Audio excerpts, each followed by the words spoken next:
नमस्कार, India voice पर स्वागत है आपका। मैं हूं आपके साथ प्रियंका मिश्रा। झारखंड में ईडी पर साजिश मामले में ईडी की पूछताछ खत्म होने के बाद अब माना जा रहा है कि जांच में तेजी आ सकती है, क्योंकि जिस तरह से छापे के दौरान ईडी को सबूत मिले और जांच के दौरान अधिकारियों ने ईडी की जांच को भटकाने की कोशिश की है, ऐसे में कयास लगाए जा रहे हैं कि अब इस पूरे मामले में ईडी और कड़ाई से अपनी जांच को आगे बढ़ाएगी, जिसके बाद अधिकारियों के बयानों के सही वर्जन के लिए ईडी भी कोई कोर कसर छोड़ने वाली नहीं है। तो अब देखना यह है कि अधिकारियों की आनाकानी और ईडी की सख्ती के बाद जांच में कितनी जल्दी और क्या कुछ निकलकर सामने आता है। तो आज जांच पर आज पर होगी बातचीत, लेकिन इससे पहले आपको दिखाते हैं एक रिपोर्ट।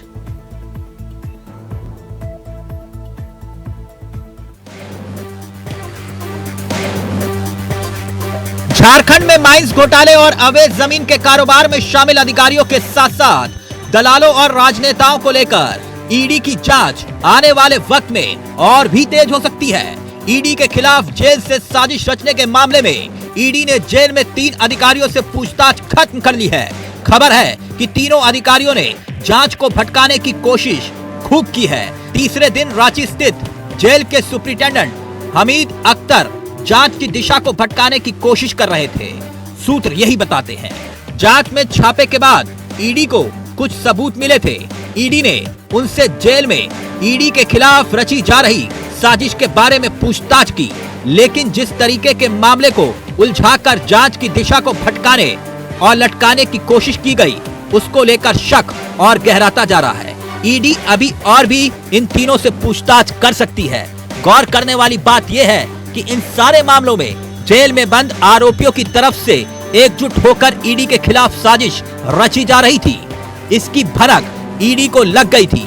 इसी आधार पर ईडी ने जेल में छापा मारा था। जेल में मिले सबूतों के आधार पर ईडी ने जेल के तीनों अधिकारियों से पूछताछ के लिए उन्हें तलब किया था। अब ईडी पूरे मामले में और भी गंभीरता से सबूत इकट्ठे करने में जुट गई है। ऐसे में शंका ये भी है कि कई बड़े चेहरे उजागर हो सकते हैं, जो जेल में बंद आरोपियों के साथ साठगांठ कर ईडी के खिलाफ साजिश रच रहे थे। Bureau report, India voice, Ranchi. तो जिस तरह से ईडी के अधिकारियों की जांच के बाद कहीं ना कहीं जांच में तीनों ही अधिकारियों ने जांच को भटकाने की कोशिश की है, ऐसे में ईडी माना जा रहा है कि अब इस पूरे मामले में जांच को लेकर और अधिक सख्त रुख अपना सकती है और कड़ाई के साथ पूछताछ की शुरुआत कर सकती है, क्योंकि जिस तरह से सबूत मिले हैं और उसके बाद ईडी को इस बात को लेकर पूरी तरह से जानकारी हो गई है कि अधिकारी इतनी आसानी से जांच में सहयोग करने वाले नहीं हैं। तो आज इसी पर हम करेंगे बातचीत। हमारे साथ मेहमान जुड़ चुके हैं, मैं परिचय आपका करा देती हूँ। हमारे साथ सुमित शरण जी, जेएमएम नेता, जुड़ चुके हैं। बहुत स्वागत है आपका कार्यक्रम में। और इसके अलावा परवास खान जी, आजसू नेता, हमारे साथ जुड़ चुके हैं। आपका भी बहुत बहुत स्वागत है। तो सबसे पहला सवाल यहाँ पर सुमित शरण जी आपसे ही, लगातार जिस तरह से यहाँ पर बातचीत चल रही थी और ये माना जा रहा था कि ईडी तमाम राज्यों में लोगों को परेशान करने का काम कर रही है, केंद्र की साजिश के तहत काम हो रहा है, लेकिन जिस तरह से ईडी के ऊपर ही यहाँ पर साजिश रची गई और अब राज निकल कर सामने आ रहे हैं, अब इस पर क्या कहना है आपका? हम लोग पहले से बोलते आ रहे हैं, भारतीय जनता पार्टी शुरू से कहते हैं कि जो यहाँ पे स्थिति है झारखंड में वो पूरी तरीके से बर्बाद हो चुकी है। झारखंड की स्थिति, यहाँ की व्यवस्था पूरी तरह समाप्त हो चुकी है। और आज जो जेल में ये सामने बात निकल कर आई है, और जो जेल में 3 लोग अधिकारी हैं, जो जेल के, जो जिसका नाम आ रहा है, जो जेल के अधीक्षक है हामिद अख्तर नाम है, जिसका जेल में जो जेलर है, और नसीम खान, और जेल के जो क्लर्क है मोहम्मद दानिश, ये तीनों की जो भूमिका सामने आई है, ये बहुत ही सटीक है। और आप समझिए कि किस प्रकार झारखंड सरकार में आप तो देखते हैं कि जो जेल में जो अपराधी बनते हैं जमीन घोटाले में, अन्य घोटालों में, और बंद है जेल में, जितने भी लोग अपराधी बंद है, उनको किस तरीके से मदद दी जा रही है उनके। सुमित शरण जी, जिस तरह से ये तीनों अधिकारी निकलकर सामने आए हैं, इससे पहले घोटाले को लेकर जो तमाम लोग जेल में बंद हैं, आप समझ सकते हैं कि किस तरह की कानून व्यवस्था और किस तरह का नेक्सस फैला हुआ है आपकी सरकार में, आपकी नाक के नीचे ये सब कुछ हो रहा है। जी, हमारी सरकार झारखंड में कहाँ है? हमारी सरकार केंद्र में है, और हम लोग जो कर रहे हैं वो तो हम लोग तो कह ही रहे हैं यहाँ पर कि यहाँ पे सारी चीजें जो हो रही है झारखंड में, वो तो कह ही रहे हैं झारखंड में किस प्रकार से। जी माफ कीजिएगा, ये सवाल मेरा आपसे नहीं था। जी सुमित जी, भारतीय जनता पार्टी से हूँ। जी जी बिल्कुल। मैं यहाँ पर आपसे ये जानना चाह रही थी कि तमाम तरह के आरोप यहाँ पर लगाए जा रहे हैं, लेकिन अब ईडी जिस तरह से तीनों अधिकारियों की जांच में आगे बढ़ी है और माना यह भी जा रहा है कि जो अधिकारी हैं उन्होंने इस बार भी ईडी को भटकाने की पूरी कोशिश की है। ईडी ने जिस तरह से गृह मंत्रालय को पत्र लिखा है, क्या इस पूरे मामले में आगे ईडी की सुरक्षा के साथ ही साथ ईडी को और अधिक इंडिपेंडेंस या स्वतंत्रता दी जाएगी, जिससे वो और कड़ाई से अपनी जांच को आगे बढ़ा सके? देखिए, हम लोग शुरू दिन से कह रहे हैं, प्रारंभ से हम लोग कह रहे हैं, भारतीय जनता पार्टी का ये मानना है कि ईडी जो है वो एक स्वतंत्र संस्था, संवैधानिक संस्था है जो अपना काम कर रही है। लेकिन हाँ, जो सरकार के नाते जो सुरक्षा होनी चाहिए, जो उनकी निष्पक्षता बनाए रखने के लिए जो उनको सुरक्षा दी जानी चाहिए, तो उसको जरूर सरकार चाहेगी कि उसके पास सर्वसंभव सुरक्षा प्राप्त हो, जिससे उसकी सुरक्षा और उनकी मजबूती बनी रहे। क्योंकि जब ये लोग झारखंड मुक्ति मोर्चा, कांग्रेस और जो राजद का जो गठबंधन है, जो देख रहे हैं कि इन लोगों का जो भ्रष्टाचार है, जो नेतृत्व है, वो अब नहीं हो रहा, तो जो बाकी दलाल लोग हैं, जो जमीन दलाली कर रहे थे, जो माइंस घोटाला कर रहे थे, जो सारे लोग प्रेम प्रकाश और अमित अग्रवाल जैसे लोग आज जेल में बंद और जिनको सुविधा टेलर उपलब्ध करवा रहे हैं, जो हमीद अख्तर है, मोहम्मद दानिश जैसे लोग जो उनको सुविधा उपलब्ध करा रहे हैं, ऐसे लोगों पर कड़ी कार्रवाई हो और ऐसे लोगों पर चिट्ठियां दबाई गई। आप सोचिए, चिट्ठियां दबाई गई और उसके लिए हम केंद्र सरकार में हमको पूरा विश्वास है कि वो कदम उठाएंगे, उनको पूरी सुरक्षा दी जाएगी ताकि उनकी निष्पक्षता बनी रहे।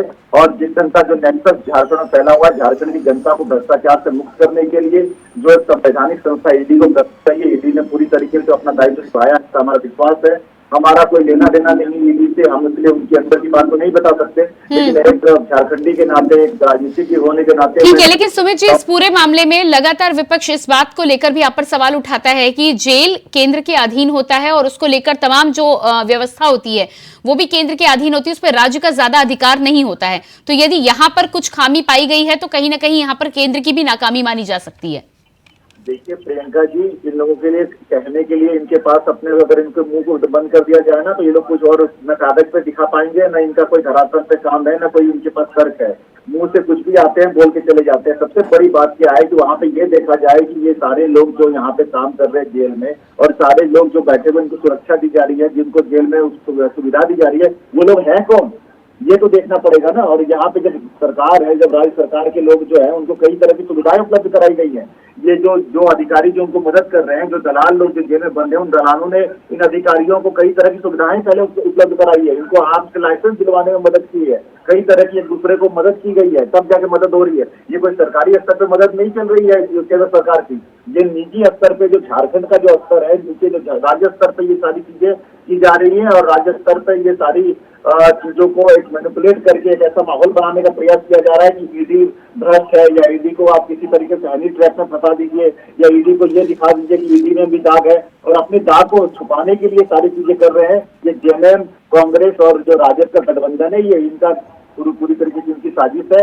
लेकिन उसमें और भी लोग जो शामिल हैं, उनको ईडी जांच कर रही है कड़ाई से, जैसा आपने कहा, और मेरा पूरा विश्वास है, भारतीय जनता पार्टी ऐसा मानती है कि जल्दी सारे राज का पर्दाफाश होगा और सारे जो चेहरे जो व्हाइट कॉलर छुपे हुए बैठे हुए कई सफेद, वो सब सामने आएंगे। ठीक है प्रवास जी, आपके पास आऊंगी। जिस तरह से हम इस नेक्सस की बात कर रहे हैं, सुमित जी का जो कहना है कि मदद जो है वो बाहरी एक नेक्सस है, बाहरी एक तंत्र है, उसके माध्यम से यहाँ पर हो रही है। लगातार झारखंड की सरकार पर जो भ्रष्टाचार के साथ ही साथ नक्सलवाद के सवाल उठाए जाते हैं, तो उनका कहना होता है कि काफी हद तक हमने इसमें कमी की है। क्या लगता है आपको कि इस पूरे वाकये के सामने आने के बाद ये कह पाना ठीक है? प्रियंका और आपके सभी दर्शक और पैनल में सभी साथी को धनतेरस की मुबारकबाद। जी आपको भी। नहीं प्रियंका, आपने बहुत सही सवाल किया। तो देखिए प्रियंका, ये जो लोकतांत्रिक व्यवस्था से जो जनादेश मिला था ये सरकार को, जो इनके घोषणा पत्र में जो जिन्होंने बहुत अमूलचूल वादा किया था, वो सबका ये घोटाला कर रहे हैं। देखिए, अगर ईडी कार्रवाई कर रही है और आरोपी जब अरेस्ट हो रहे हैं, उनके जहां से अरेस्ट होने के बाद उनके पास एक घातक हथियार भी मिलते आ रहे हैं, उसके बाद अभी जेल में जिस तरह से शरणगाह बना हुआ है, जैसे इस जनादेश के बाद सरकार इसको एक राज्य को, झारखंड को चारागाह बना दी है और जेल को एक शरणगाह बना दी है। इसलिए देखिए, माननीय यहाँ के राज्य के जो मुखिया हैं, वो भी यदा कदा भाषण में बोलते हैं कि जेल जाने से डरते नहीं है। तो जेल जाने से कौन डरेगा, जब वो वहाँ हर एक तरह का सुविधा वो संपन्न कर दिए हैं, जब जेल से गवाहों को धमकी मिल रही है और जेल के अधिकारी उसमें संलिप्तता पाई जा रही है। तो ये भूल जा रहे हैं कि संविधान के हिसाब से अगर राज्य को अगर कुछ शक्ति मिली है तो केंद्र को ही मिली है। केंद्रीय एजेंसियां भी इसको देख रही हैं और देखने के क्रम में ही इस तरह का धमकी भरा और ये मोबाइल जब्ती और इस तरह का चीज जो सामने आ रहा है, तो ये बहुत ही मतलब कि अगर देखा जाए तो देश में अगर देखा जाए तो ये बहुत मतलब कि घातक तरह से एक साजिश रचा जा रहा है। और राज्य को जिस तरह से लोग शहीदों ने सम्मान के साथ आहुति देकर जो राज्य बनाया था, माननीय अटल बिहारी वाजपेयी जी के टाइम में राज्य जो बना था, वो झारखंड जिस तरह से फल फूलना चाहिए था वो पूरा तरह से भ्रष्टाचार में अब लिप्त हो गया है। ठीक है, मेरे साथ एलएन तिवारी जी भी कांग्रेस नेता जुड़ चुके हैं। एलएन तिवारी जी, जिस तरह से झारखंड में ईडी की जांच अब तीनों अधिकारियों के साथ खत्म हो गई है, लेकिन निकलकर ये भी सामने आया है कि तीनों ही अधिकारी जो हैं ईडी को भटकाने की कोशिश की है, जांच में ठीक तरह से सहयोग करते नजर नहीं आ रहे हैं। इस पूरे मामले में आप लाख सवाल उठा ले, आपका सवाल ये रहता है कि बिरसा मुंडा जेल तो केंद्र के अधीन रहता है, जिम्मेदारी उनकी है, लेकिन ये जो तमाम नेक्सेस है, अधिकारियों को जिस तरह का डर नहीं है झारखंड में रहकर, उस पर क्या कहेंगे आप? अतिक्रमण नहीं करते। ये नेक्सस तो तिवारी जी आपकी सरकार की नाक के नीचे ही है ना? सुनिए ना जी, हम क्षेत्राधिकार का हनन इसलिए नहीं करते कि तुरंत इनकी दखल अंदाजी होगी और ये कहेंगे कि अपने राज्य सरकार अपनी सीमा का उल्लंघन कर रही है। एक बात। दूसरी बात यह है कि हमारे सभी कार्यक्रम देखिए, अगर आप अभी 3 को मानना चाहेंगे, जब 4:30 बज रहा है तब ना, कितनों प्रयत्न किया जाएगा, आपको कहा जाएगा कि अभी शाम को 4:30 बजने वाले हैं और आपको भोर दिखाई देता है, तो इसकी कोई दवा नहीं है। इनको सिर्फ देखिए, हमें तो शर्म आती है, मैं अपनी बात कर रहा हूं, मुझे लज्जा आती है जब राष्ट्रीय दल बैठकर आमने सामने कांग्रेस कहती है भाजपा को कि आप भ्रष्ट हो और भाजपा वाले कहते हैं कि कांग्रेस वाले भ्रष्ट हैं।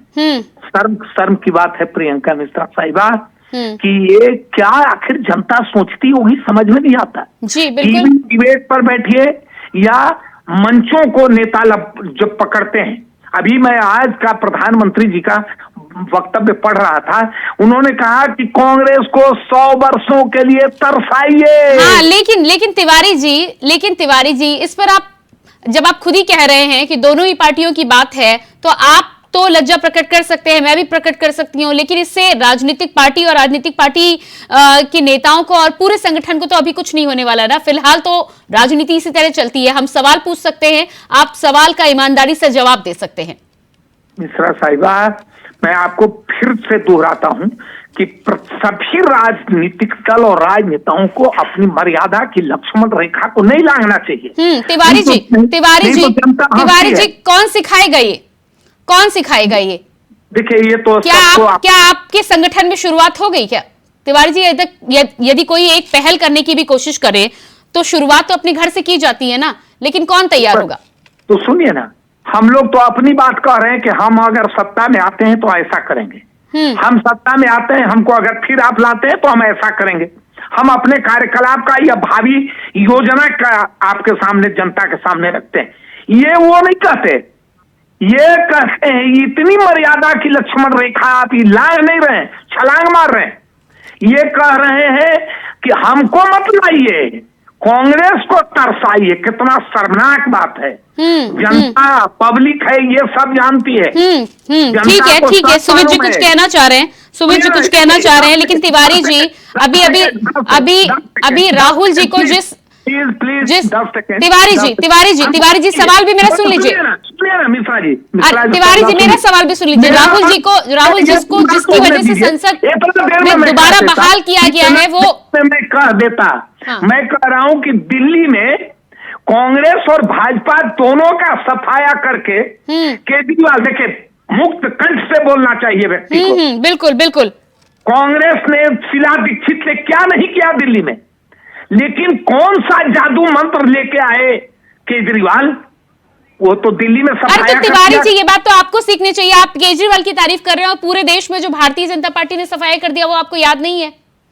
सुमित जी जवाब दीजिएगा। सुमित जी लेकिन जवाब आप दीजिएगा। मेरी पूरी बात होने दीजिएगा, तब ना आधा कहे। अब आप सुन लिए कि मैं केजरीवाल जी का ट्राई कर रहा हूँ। मैं कह रहा हूँ कि थोड़ा धैर्य रखें। जितना तेजी से केजरीवाल जी आए हैं दिल्ली में और पंजाब में साफ करके, जितना तेजी से ये महोदय पहुंचे हुए हैं, ये बार बार कह रहे हैं। इनका जन्म कब हुआ? 1980 में भारतीय जनता पार्टी बनी, उसके पहले ये जनसंघ थे। में बनी। कितना दिन अटल जी और दीनदयाल जी का नाम लेंगे? उनके नाव पर कितना दिन तैरेंगे? आप चिंता नहीं करिए।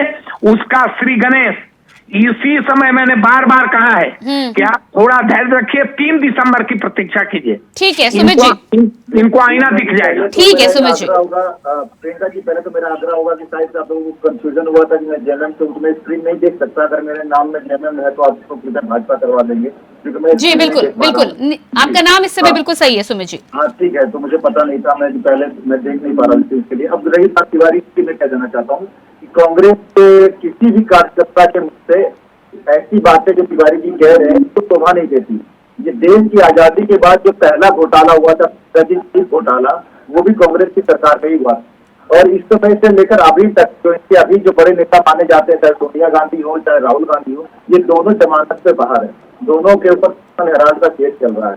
तो जहाँ पे श्रेष्ठस्थ नेता जो है वो खुद जमानत पे हो और उनके कार्यकर्ता अगर ईमानदारी की बात करें तो बहुत ज्यादा शोभा नहीं देता है। मैं तिवारी जी का सम्मान एक व्यक्ति के रूप में जरूर करना चाहता हूँ। उनकी जो उनकी चेष्टा है, उस चेष्टा का भी मैं सम्मान करता हूँ। सुचिता होनी चाहिए और निश्चित रूप से भारतीय जनता पार्टी की जो 5 निष्ठा है, जो दयाल जी और श्यामा प्रसाद मुखर्जी ने हमको देके गया, उसमें मूल्य आधारित राजनीति हमारी प्रतिष्ठा में से है और उसको मान के चलते हैं।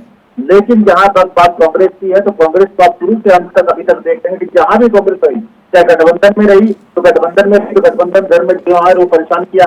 आज इंडियन एयरलाइंस में आप देख लीजिए, अखिलेश यादव क्या बोल रहे हैं, नीतीश कुमार क्या बोल रहे हैं, केजरीवाल क्या बोल रहे हैं। कांग्रेस का सामंजस्य बैठाने का स्वभाव ही कभी नहीं रहा है, न जनता के साथ न अपने गठबंधन के पार्टियों के साथ। और कांग्रेस पार्टी हमेशा झारखंड में भी जो जेएमएम और राजद के साथ जो परिस्थिति आ रही है ना, उसके मुख्य कांग्रेस ही है। कांग्रेस जहाँ भी और संक्रमित करके ठीक है सुमित जी, वो ठीक है सुमित जी, वो तो ठीक है। लेकिन ईडी को लेकर भी, लेकिन ईडी और तमाम एजेंसियों को लेकर भी कार्रवाई आप कर रहे हैं। एजेंसी पर कोई सवाल नहीं उठा रहा है, लेकिन टाइमिंग पर हर कोई सवाल उठाता है। टाइमिंग पर सुमित जी आपसे हर कोई सवाल पूछता है, चाहे वो मीडिया हो चाहे विपक्षी पार्टियां हो, कि आप चुनाव के वक्त का इंतजार करवाया जाता है या कहीं ना कहीं इस तरह से प्लानिंग की जाती है कि ठीक चुनाव से पहले ये चीजें निकल कर सामने आए। प्रियंका जी, मेरा इसमें इस बात की मेरी सफाई रहेगी कि इसमें हमारा कुछ नहीं है।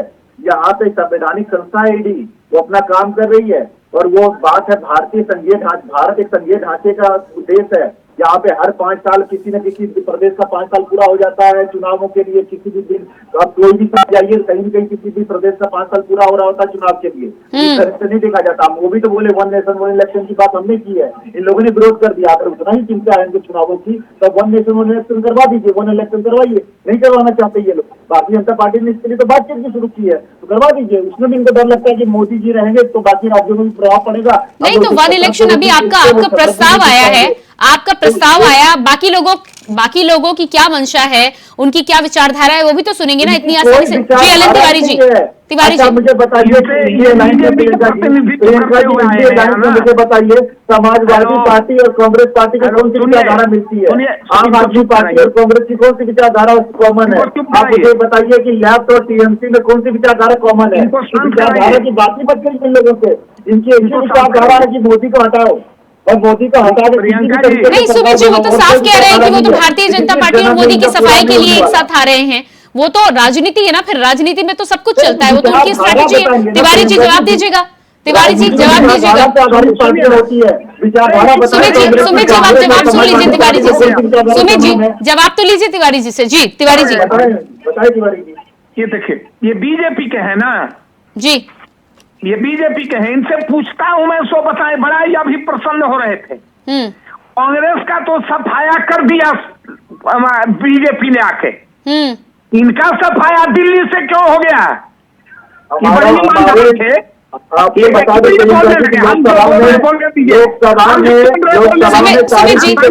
सुमित जी मैं आपके पास आ रही हूँ, तिवारी जी को अपनी बात पूरी कर लीजिए।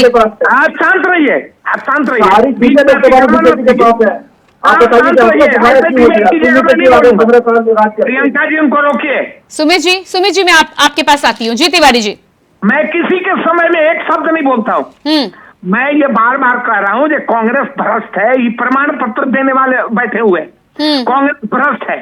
जितना दिन से देश आजाद हुआ तब से सरकार में कांग्रेस थी। ये जैसे ये झूठा का पहाड़ा शुरू करके जुमलाबाजी किए ना, इनका 19 पर 20 मिल गए केजरीवाल जी। इनको दिल्ली से विदा कर दिया। अब अभी घबराइए नहीं, आ रहा है समय। जितना जुमलाबाज है, देखिए झूठा से मीठा दुनिया में आज तक कोई चीज नहीं बना। झूठ सबसे मीठा लगता है। 10 रुपया में नया होटल खोला इन्होंने, कहा जो दाल भात तरकारी सब्जी भुजिया अचार पापड़ दही सब मिलेगा। लोगों ने सोचा कि अरे बाप रे बाप कैसा होटल है। देखें होटल में तो भीड़ लग गई। अब वहां चावल और उसका मार ये छोड़ करके ही कुछ देने नहीं जा रहे। ये सिर्फ जुमलाबाजी करते हैं। अपनी बात किसी मीटिंग में भारत के प्रधानमंत्री गृह मंत्री नहीं बोलते। ये सब जगह कर रहे हैं। कांग्रेस भ्रष्ट है, इनको तरस आई है। अरे भैया कई जगह मीटिंग में बोलिएगा, एक जगह भारत के आप प्रधानमंत्री हैं। तिवारी जी राजनीति में तो ये चलता है। यदि आप भ्रष्ट नहीं है तो फिर आप कह रहे हैं ना झारखंड में, छत्तीसगढ़ में 3 दिसंबर का इंतजार कीजिए। प्रियंका मिश्रा जी एक बात देखिए, अन्य नेता 10 जगह 20 जगह बोले और भारत के प्रधानमंत्री के हैसियत से एक जगह वक्तव्य उनका भाषण हो जाए तो कह चुके हैं 1000 बार जो कांग्रेस सबसे भ्रष्ट है। जनता सबने सुन लिया है। इंतजार करिए ना, अभी 5 राज्य का होने वाला है। तो ठीक है ना तिवारी जी अब प्रधानमंत्री के भाषण को तो ना आप बदल सकते ना हम बदल सकते हैं। वो राजनीतिक सभाओं में जाते। परवाज खान जी ठीक है, मैं आती हूँ आपके पास। परवाज खान जी, तिवारी जी को भारतीय जनता पार्टी और प्रधानमंत्री और तमाम नेताओं के भाषण से ऐतराज है। देखिए तिवारी जी, हम लोग जितने बैठे हैं ना सबसे उम्र में बड़े हैं तिवारी जी, और उनको मैं सम्मान करता हूँ। तिवारी जी अपने उम्र अनुभव के हिसाब से ना जो मुद्दा पे हम लोग बात करने बैठे थे उसको बहुत अच्छा से वो भटका दिए। और वो भटकाना ही ये होता है कि आरोपियों को संरक्षण इसी तरह दिया जाता है कि लोगों को दिग्भ्रमित कर दीजिए और आरोपी जो राज्य में जो साजिश रची जा रही है केंद्रीय एजेंसियों के खिलाफ उसको किसी तरह भटका दीजिए मुद्दा से और उसको शरण दीजिए। शरण बनाते जा रहे जेल को। इसलिए तिवारी जी को मैं बार बार मुद्दा से भटका दिए। तिवारी जी बात कर रहे थे लक्ष्मण रेखा की। जब आरोपी जब कोई जेल में रहता है और वो लक्ष्मण रेखा पार करता है तो केंद्रीय एजेंसी उस लक्ष्मण रेखा के अंदर उसको ढकेलना जानती है और ये कार्रवाई हो रही है और जांच में ठीक है। समय मेरे पास नहीं है तिवारी जी सहयोग देना। तिवारी जी परवाज जी भी वही कह रहे हैं, सवाल का जवाब आपने नहीं दिया। समय मेरे पास नहीं है। बहुत बहुत धन्यवाद मैं आप सभी का देना चाहूंगी। सुमित जी बहुत धन्यवाद, तिवारी जी बहुत धन्यवाद और परवाज जी आपका भी बहुत बहुत धन्यवाद। तो जिस तरह से बिरसा मुंडा जेल में ईडी की कार्रवाई तीनों अधिकारियों के साथ जो जांच चल रही थी वो फिलहाल समाप्त हो गई है, लेकिन जानकारी ये भी निकलकर सामने आ रही है कि जांच में अधिकारियों ने ईडी को भटकाने की पूरी कोशिश की। अब देखना यह है कि इसके बाद ईडी का अगला कदम क्या होता है। फिलहाल हमारे इस खास कार्यक्रम में इतना ही। खबरों के लिए बने रहिए इंडिया वॉइस के साथ। मुझे दीजिए इजाजत। नमस्कार।